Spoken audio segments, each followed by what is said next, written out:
Chapter 14 of The Romantic by May Sinclair. It was Saturday, the 10th of October, the day after the fall of Antwerp.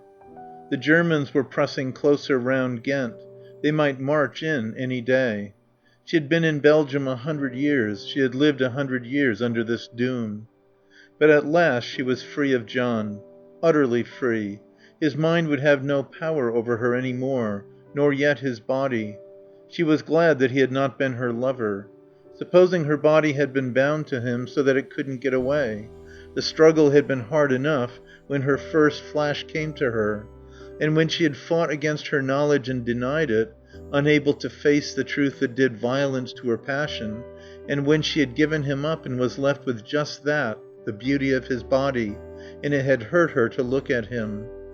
Oh well, nothing could hurt her now. And anyhow she would get through today without being afraid of what might happen. John couldn't do anything awful.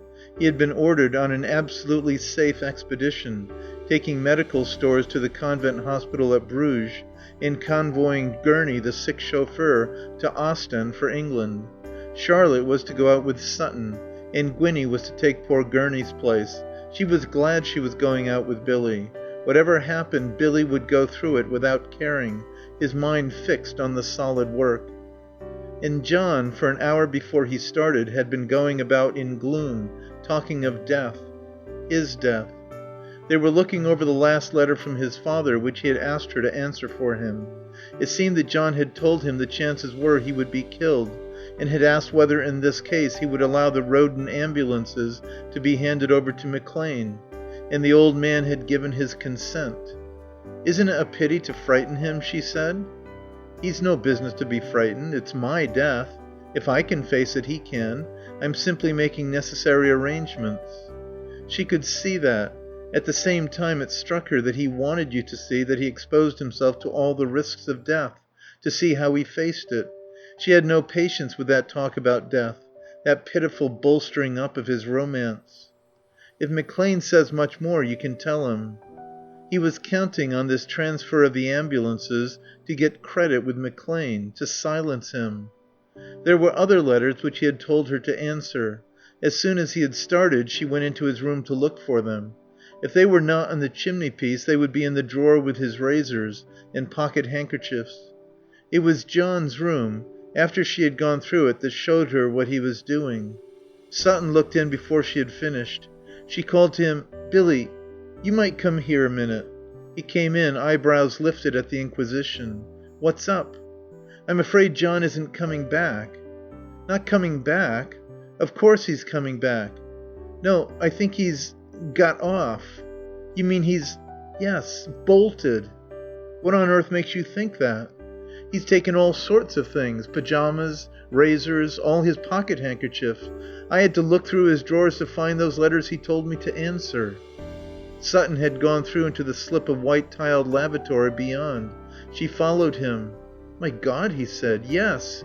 He's taken his toothbrush and his sleeping draught. You know he tried to get leave yesterday and they wouldn't give it him." "No. That makes it simply awful." "Pretty awful." "Billy, we must get him back." I don't know about that. He isn't much good, is he? I think we'd better let him go." "Don't you see how awful it'll be for the Corps?" "The Corps? Does that matter? McLean would take us all on tomorrow." "I mean for us. You and me and Gwinnie. He's our Corps and we're it." "Charlie, with the Germans coming into Ghent, do you honestly believe anybody will remember what he did or didn't do?" "Yes. We're going to stick on with the Belgian army. It'll be remembered against us. Besides, it'll kill his father." "He'll do that anyway. He's rotten through and through." "No. He was splendid in the beginning. He might be splendid some day again. But if we let him go off and do this, he's done for." "He's done for anyhow. Isn't it better to recognize that he's rotten? McLean wouldn't have him. He saw what he was." "He didn't see him at Berlaere. He was splendid there." "My dear child, don't you know why? He didn't see there was any danger. He was too stupid to see it." "I saw it." "You're not stupid." "He did see it at the end." "At the end, yes. When he let you go back for the guns." She remembered. She remembered his face, the little beads of sweat glittering. He couldn't help that. "Look here, from the time he realized the danger, did he go out or did he stay under cover?" She didn't answer. "There," he said. "You see?" "Oh, Billy, won't you leave him one shred?" "No. Not one shred." Yet even now, if he could only be splendid, if he could only be it, why shouldn't Billy leave him one shred? After all, he didn't know all the awful things John had done, and she would never tell him. He did know two things, the two things she didn't know. She had got to know them. The desire that urged her to the completion of her knowledge pursued her now. She would possess him in her mind, if in no other way. "Billy, do you remember that day at Melle when John lost me? Did you tell him I was going back with you?" "No, I didn't." Then he had left her, and he had lied to both of them. "Was the boy dead or alive when he left him?" "He was alive all right. We could have saved him." "He had died. He had died of fright then." "You said he was dead." "I know I did. I lied." "And before that, when he was with you and Trixie on that battlefield, did he?" "Yes. Then, too. You see, there aren't any shreds. The only thing you can say is that he can't help it. Nobody'd have been hard on him if he hadn't gasped so much about danger." "That's the part you can't understand. But, Billy, why did you lie about him?" "Because I didn't want you to know then. I knew it would hurt you. I knew it would hurt you more than anything else." "That was rather wonderful of you." "Wasn't wonderful at all. I knew because what you think, what you feel, matters more to me than anything else, except perhaps my job. I have to keep that separate."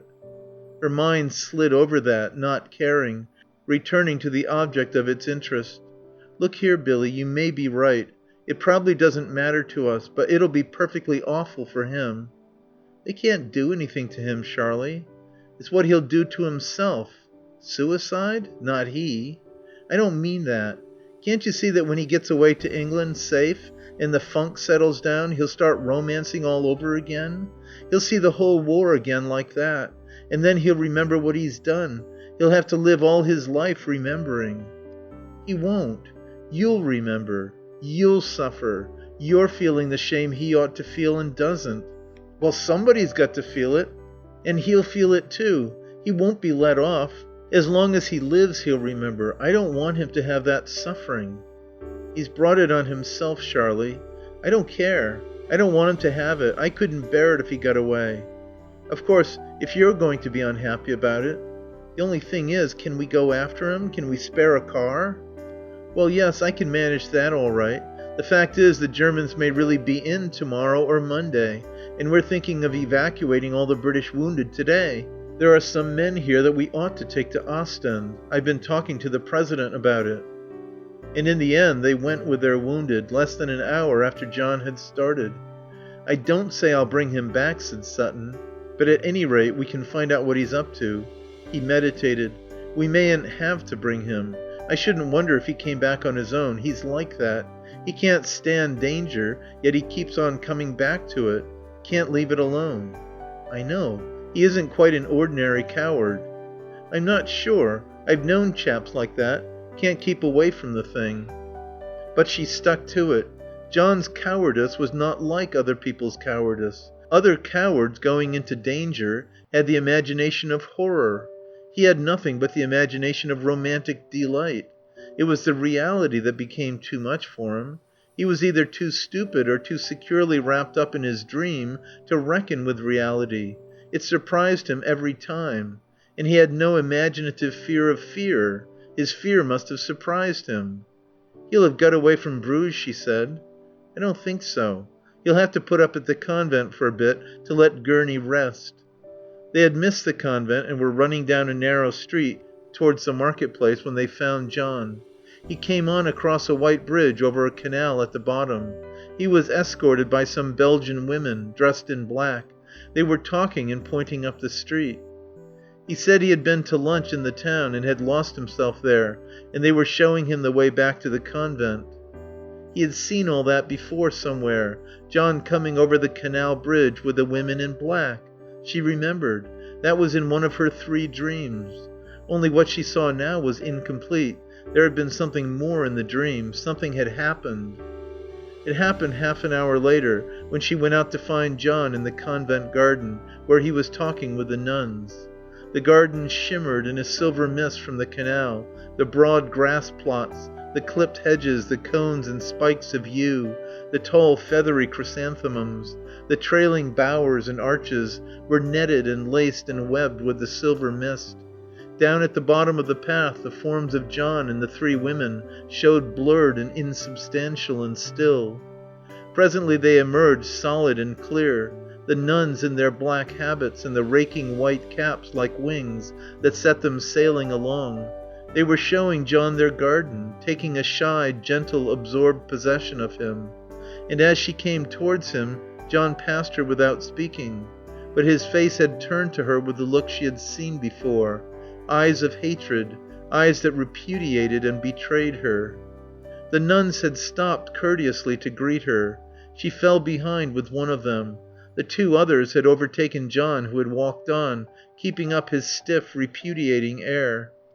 The air, the turn of the head, the look that she had dreamed. Only in the dream it had hurt her, and now she was hard and had no pain. It was in the convent garden that they played it out in one final, astounding conversation. The nuns had brought 2 chairs out onto the flagged terrace and set a small table there covered with a white cloth. Thus invited, John had no choice but to take his place beside her. Still he retained his mood. The nuns had left them. Sutton was in one of the wards helping with an operation. "I thought," he said, "that I was going to have peace." It seemed to her that they had peace. They had been so much at the mercy of chance moments that this secure hour given to them in the closed garden seemed in its quietness immense. "But first it's Sutton, then it's you." "We needn't say anything unless you like. There isn't much to be said." "Oh, isn't there?" "Not," she said, "if you're coming back." "Of course I'm coming back. Look here, Charlotte, you didn't suppose I was really going to bolt, did you?"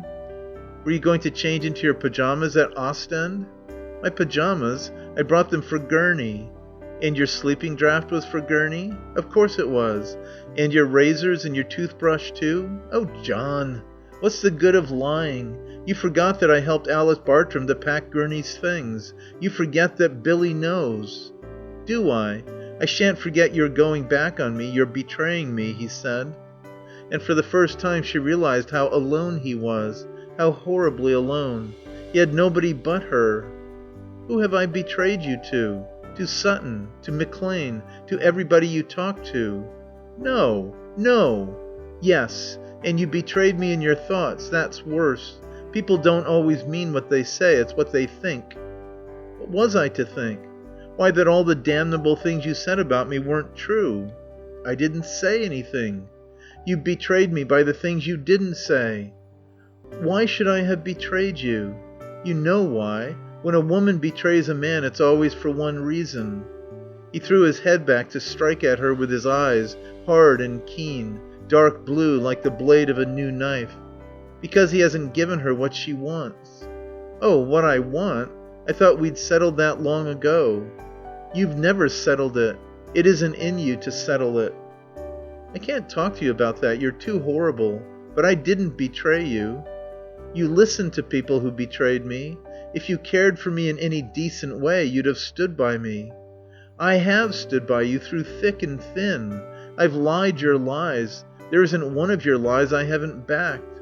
I've done everything I could think of to keep people from knowing about you. Yet you go and tell Sutton that I bolted, that I'm a deserter." "Yes, when it was all over. If you'd got away everybody'd have known. As it is, only Billy and I know, and he's safe." "You insist that I was trying to get away? I own I thought of it. But one doesn't do everything one thinks of. No. Don't imagine I was sick of the war or sick of Belgium. It's you I'm sick of." "Me?" "Yes, you. You had your warning. I told you what would happen if you let me see you wanted me." "You think you've seen that?" "I've seen nothing else. Once, perhaps. Twice. Once when you came to me on Barrow Hill, and when we were crossing once, and each time you never saw it." Anybody can see. It's in your face, in your eyes and mouth. You can't hide your lust." "My lust? Don't you know I only cared for you because I'd done with that?" They stopped. The nuns were back again, bringing great cups of hot black coffee, coming quietly and going quietly away. It was wonderful, all that beauty and gentleness and peace existing in the horror of the war, and through this horror within horror that John had made. They drank their coffee, slowly, greedily, prolonging this distraction from their torment. Charlotte finished first. "You say I want you. I own I did once, but I don't now. Why, I care more for the scrubbiest little Belgian with a smashed finger than I do for you. I suppose you can satisfy your erotic susceptibilities that way?" "I haven't any, I tell you. I only cared for you because I thought you were clean. I thought your mind was beautiful, and you aren't clean. And your mind's the ugliest thing I know. And the cruelest. Let's get it right, John. I can forgive your funking. If your nerves are jumpy, they're jumpy. I dare say I shall be jumpy if the Germans come into Ghent before I'm out of it. I can forgive everything you've done to me. I see there's nothing left for you but to lie. But I can't forgive you not caring for the wounded. That's cruel. You didn't care for that boy at Melle." John's mouth opened as if he were going to say something. He seemed to gasp. "No, you didn't, or you wouldn't have left him. Whatever your funk was like, you couldn't have left him if you'd cared, any more than I could have left you." "He was dead when I left him." "He was still warm when I found him. Billy thought you were bringing him away. He says he wasn't dead." "He lies then, but you'll take his word against mine." "Yes," she said simply, "and he says he didn't tell you I was going on with him. You don't care for me. If you'd cared, you couldn't have left me." "I thought you said if it was a toss-up between you and a wounded man." "There were wounded men in that car."